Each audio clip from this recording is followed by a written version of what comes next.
तो magnetic field में कितनी एनर्जी स्टोर होती है उसको निकालते हैं, है ना। उसी तरह से जब जैसे अपन कैपेसिटर्स कर रहे थे उस टाइम पे अपन ने इलेक्ट्रिक फील्ड में एनर्जी कितनी स्टोर होती है वो निकाला था।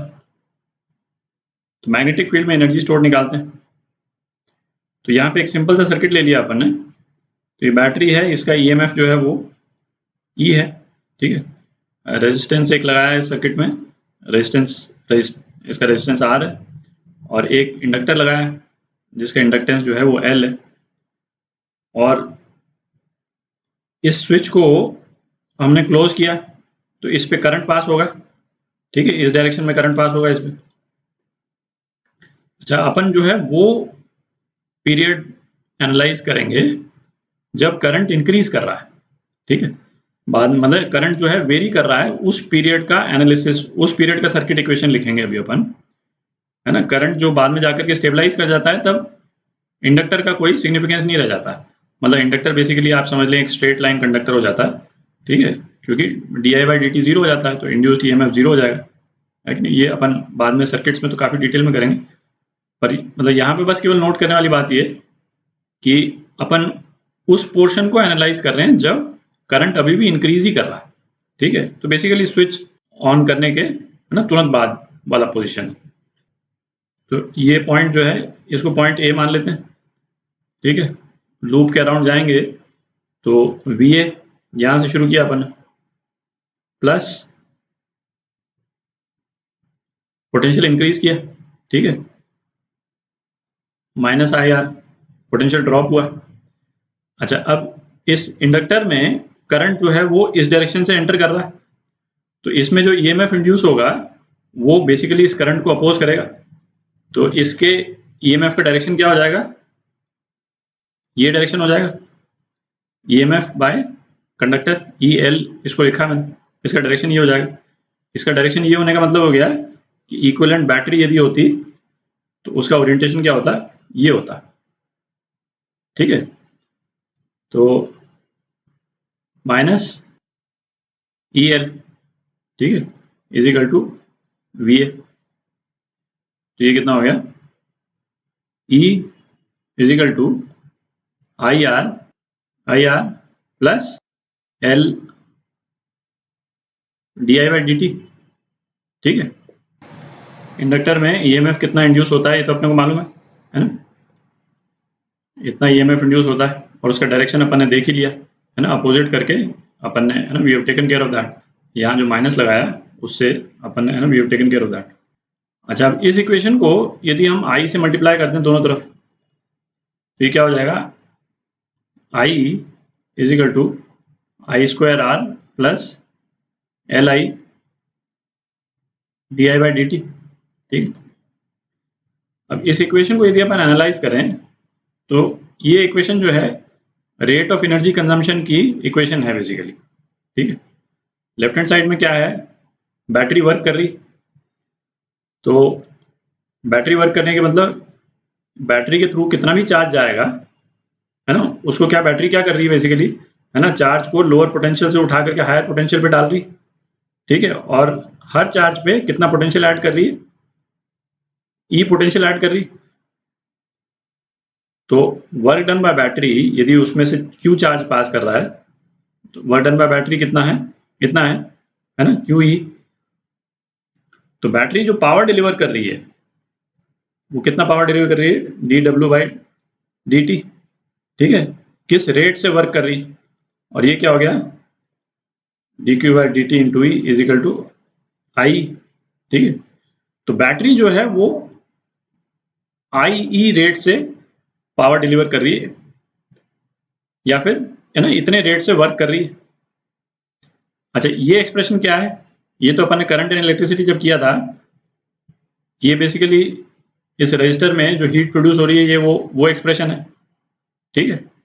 तो जितना पावर बैटरी ने दिया कुछ तो हीट के रूप में प्रोड्यूस हो गया, ठीक है। और इसको हम इंटरप्रेट कर सकते हैं कि इतनी एनर्जी इंडक्टर में स्टोर हो गई, और स्टोर हो गई किस फॉर्म में स्टोर हो गई, मैग्नेटिक फील्ड के फॉर्म में स्टोर हो गई। तो इसको अपन लिख रहे हैं dub/dt is equal to li di/dt, U B क्यों लिखा? Rate of energy stored in magnetic field, magnetic field में एनर्जी स्टोर होने का रेट, ठीक है, और is equal to L I D I by D T. तो डी यू बी कितना हो गया? एल आई डी आई है कि नहीं? इसको हम इंटीग्रेट करते हैं 0 से यू बी तक, 0 टू आई, तो यू बी कितना हो गया? हाफ एल आई स्क्वायर, ठीक है। तो किसी भी इंडक्टर में यदि किसी एक पर्टिकुलर पॉइंट ऑफ टाइम पे आई करंट पास कर रहा है, ठीक है, आई तो वेरी करता रहेगा, बट किसी भी इंस्टेंट पे आई करंट पास कर रहा है तो उसकी मैग्नेटिक फील्ड में जो एनर्जी स्टोर्ड है वो कितनी है? हाफ एल आई स्क्वायर, ठीक है। इसको यदि आप रिकॉल करें तो कैपेसिटर में जो एनर्जी स्टोर्ड होती थी यू ई, है ना, एनर्जी स्टोर्ड इन इलेक्ट्रिक फील्ड इन कैपेसिटर, ये कितनी होती थी? क्यू स्क्वायर बाई 2c, है ना, वो डिपेंड करती थी कैपेसिटर में चार्ज कितना स्टोर्ड है, ठीक है। और इंडक्टर के केस में ये है कि भाई इंडक्टर में करंट कितना पास हो रहा है वो डिसाइड करता है कि उसमें एनर्जी कितनी स्टोर्ड है उस पर्टिकुलर इंस्टेंट पे, ठीक है। अच्छा, जैसे ये तो क्या हो गया? ये तो हो गया टोटल एनर्जी स्टोर्ड किसी एक इंडक्टर में, ठीक है। अब अपन मैग्नेटिक फील्ड में पर यूनिट वॉल्यूम एनर्जी कितनी स्टोर होती है ना, उसको निकालते हैं। तो हमने यहाँ पे एक सोलेनॉइड ले लिया, तो इंडक्टर का सबसे मतलब सिंपल और कॉमन स्ट्रक्चर जो है वो सोलेनॉइड है, ठीक है। जैसे कैपेसिटर्स के केस में पैरेलल प्लेट कैपेसिटर होता था, तो यहाँ पे हमने सोलेनॉइड ले लिया। हमको सोलेनॉइड का जो इंडक्टेंस है वो भी मालूम है, उसके डायमेंशंस के अनुसार कितना होता है, और इसके अंदर मैग्नेटिक फील्ड कितनी होती है? मैग्नेटिक फील्ड केवल सोलेनॉइड के अंदर ही रहती है ना, इस एरिया में तो होती नहीं, ठीक है। और वो मैग्नेटिक फील्ड कितनी होगी किसी एक पर्टिकुलर करंट की वैल्यू के लिए, ये भी अपने को मालूम, ठीक है।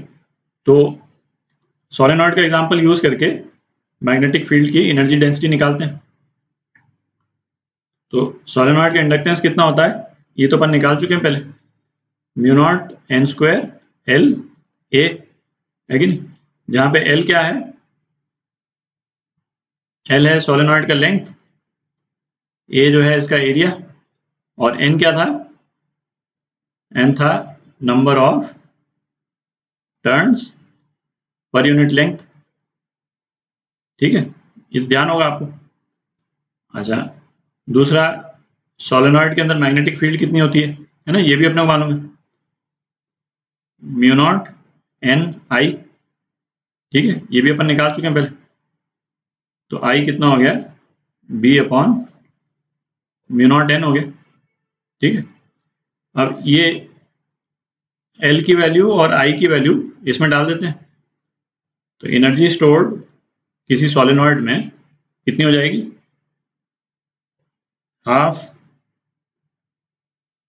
Mu naught N square L A into B square by mu naught square N square, ठीक है। तो यू बी कितना हो गया? B square by twice epsilon naught twice mu naught L into A. अब एल और ए जो है वो क्या है?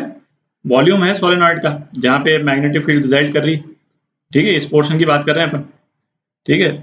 तो energy stored per unit volume, ठीक है, इसको हम लिखें तो ये हो जाएगा B square by 2 mu naught, ठीक है, is equal to U B upon volume, ठीक। तो ये आपकी एनर्जी डेंसिटी आ गई मैग्नेटिक फील्ड के केस में। अच्छा, इलेक्ट्रिक फील्ड की एनर्जी डेंसिटी अपन ने निकाली थी जब अपन कैपेसिटर्स कर रहे थे, वो कितनी आई थी? Half epsilon not E square, ठीक है।